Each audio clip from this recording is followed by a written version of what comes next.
부모님과 자녀가 쉽게 따라할 수 있는 시간관리 기법은 어떤 것이 있을까요?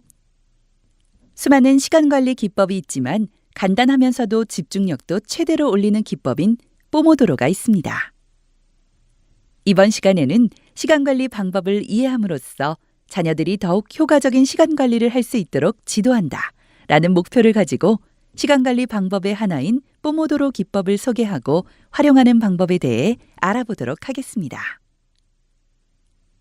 포모도로 기법이란 시간을 효율적으로 집중력 있게 관리할 수 있는 시간관리 기법의 하나로 타이머를 이용해 25분간 집중한 다음 5분간 휴식하는 것을 반복하는 방식입니다. 포모도로는 이탈리아어로 토마토라는 뜻으로 토마토 모양으로 생긴 요리용 타이머를 이용한 것에서 유래했습니다. 포모도로 기법은 매우 유용합니다. 그 이유로는 뇌의 활동에 최적의 환경을 제공할 수 있기 때문입니다. 포모도로에서 가장 중요한 것 중 하나는 집중을 하는 도중 5분이라는 계획된 짧은 휴식 시간을 갖는 것입니다.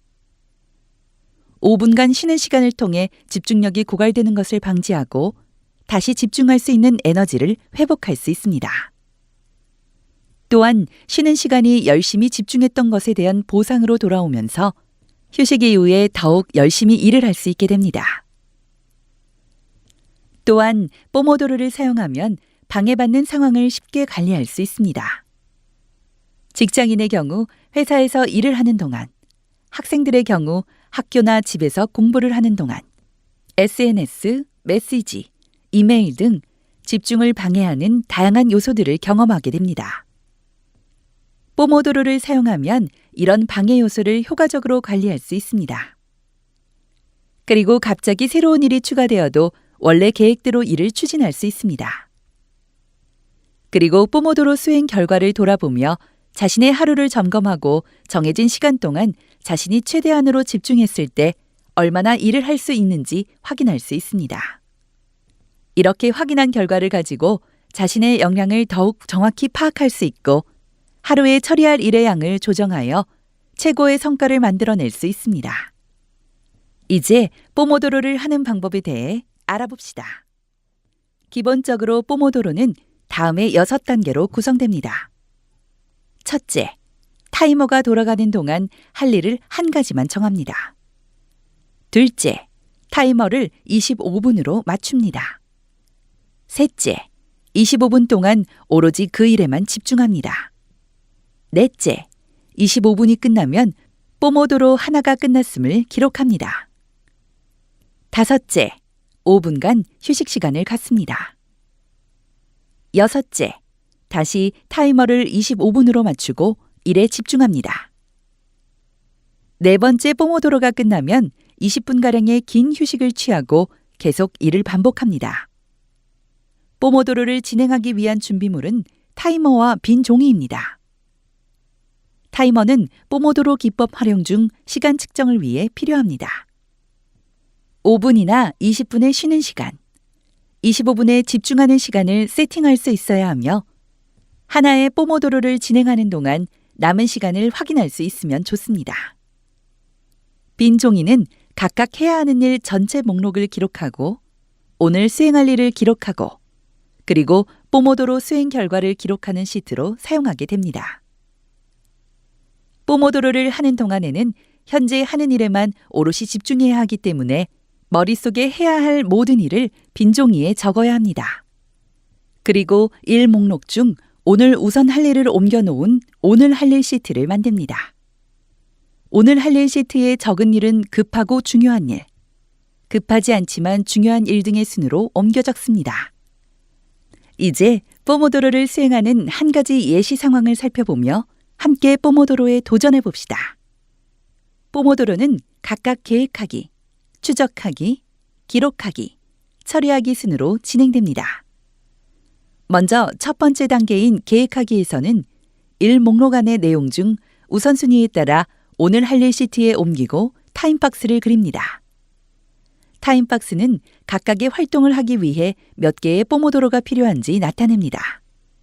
표에서 보이는 것과 같이 한 개의 포모도로를 하나의 사각형으로 표현해서 그 일을 하기 위해 얼마나 시간이 걸릴지 추정치를 표시합니다. 예를 들어 표에서 사회숙제하기라는 활동을 하기 위해서는 사각형이 2개 있는 것으로 보아 대략 1시간이 필요하다고 예상했다는 것을 알 수 있습니다. 이 과정을 통해 오늘 할 일이 각각 얼마나 걸리는지 추정하고 계획하여 오늘 사용할 수 있는 시간을 적절히 분배합니다.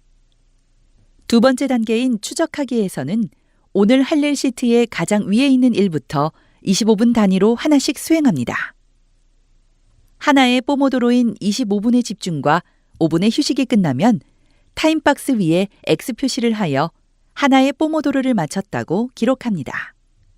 여기서 유의해야 할 점이 있습니다. 25분의 집중 시간 동안에는 반드시 그 일에만 집중하고 5분 쉬는 시간에는 반드시 휴식을 취해야 하는 것을 잊지 마세요. 만일 일을 하는 동안에 예상한 시간보다 더 많은 시간이 필요한 경우 필요한 시간만큼 25분에 해당하는 동그라미를 추가하고 일을 수행하면 됩니다. 이렇게 동그라미를 추가해도 시간이 더 필요하다면 세모를 추가합니다. 이와 같이 다른 모양으로 표시함으로써 예상한 소요시간과 실제 소요시간 사이에 얼마나 차이가 나는지 확인할 수 있고 다음에는 예상 시간을 더 정확히 예측할 수 있습니다.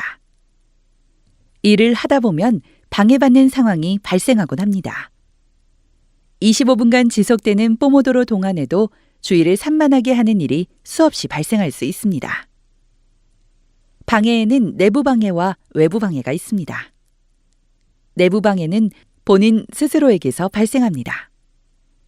지금 집중하는 일이 아닌 다른 것을 하고 싶은 유혹 때문에 생기는 방해입니다.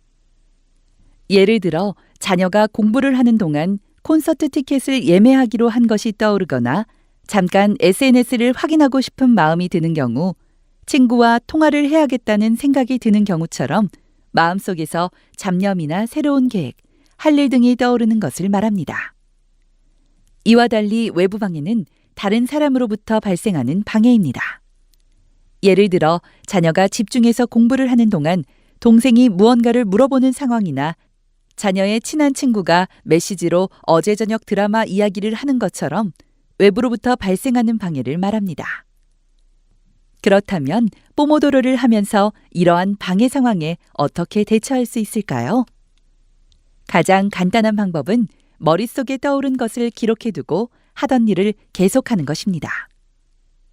포모도로에서 가장 중요한 것은 머릿속을 완전히 비우고 지금 하는 일에만 완전히 몰입하는 것입니다. 그러므로 해야 하는 일이 갑자기 생각나면 그 일을 적어두고 머릿속에서 지워야 합니다. 갑작스럽게 해야 하는 일에 하나씩 신경을 쓰다 보면 결국 원래 하려고 했던 일은 제대로 완수하기 어려워집니다.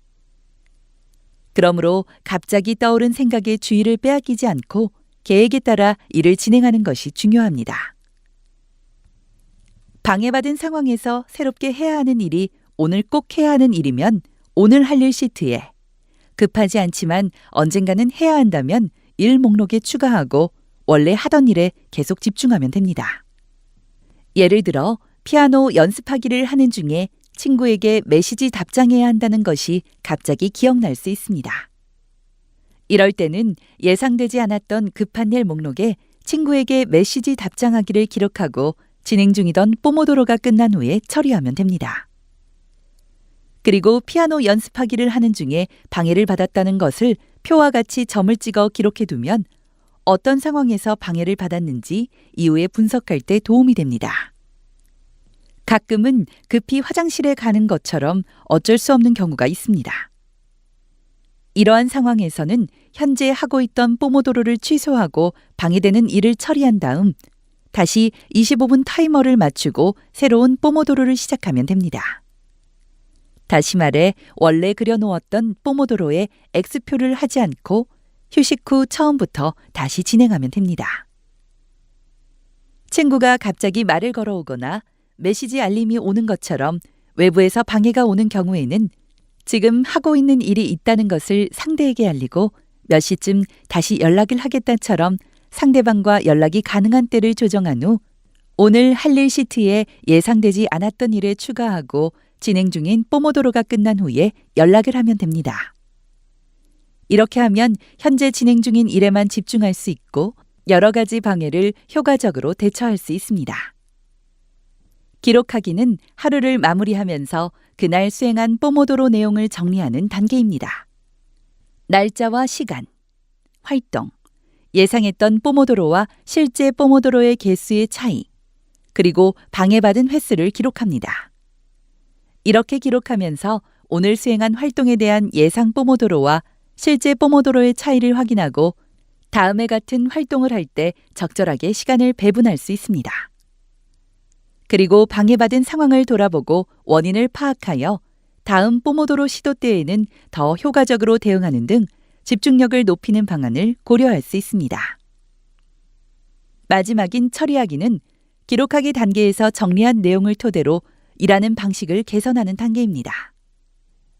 예를 들어 일 하나를 끝내는 데 들어간 포모도로 횟수가 너무 높을 경우 이를 더 작고 관리할 수 있는 수준으로 나누어야 합니다. 표에 있는 것처럼 수학 2단원 내용 공부하기라는 활동에 8개의 포모도로가 들어간다면 이는 하나의 활동에 너무 많은 포모도로가 들어갔다고 볼 수 있습니다. 이런 경우 오늘 할 일을 더 작게 나누어 하나의 활동에 적당한 개수의 포모도로가 들어가도록 해서 각 활동을 더욱 효과적으로 관리할 수 있어야 합니다. 포모도로를 하는 동안 몇 가지 유의사항이 있습니다. 먼저 포모도로 시간을 설정할 때 25분이 반드시 최적의 시간은 아니라는 것을 알아야 합니다. 처음에는 25분으로 포모도로를 수행하지만 자신에게 맞는 최적의 시간을 찾아가는 것이 바람직합니다. 만약 25분으로 설정하고 포모도로를 했을 때 방해받는 일이 많다면 한 포모도로의 시간을 줄이는 것도 좋고 방해받는 일이 거의 없다면 한 포모도로의 시간을 늘려서 집중을 길게 해보는 것도 좋습니다. 집중하는 시간과 마찬가지로 휴식 시간도 조절이 가능하지만 너무 긴 휴식은 오히려 집중의 리듬을 깰 수 있으므로 주의해야 합니다. 또한 휴식 시간에는 완전히 휴식을 취하는 것이 필요합니다. 예를 들어 휴식 중에 해야 할 일에 대해서 깊이 생각하거나 중요한 통화를 하거나 영상을 시청하게 되는 경우 뇌가 재충전할 기회를 잃게 되어 다음 포모도로에서 집중력을 유지할 수 없게 됩니다. 그러므로 휴식 시간에는 해야 할 일에 대해 완전히 잊고 물을 마시거나 가벼운 스트레칭, 5분의 얕은 수면을 취하는 것이 좋습니다.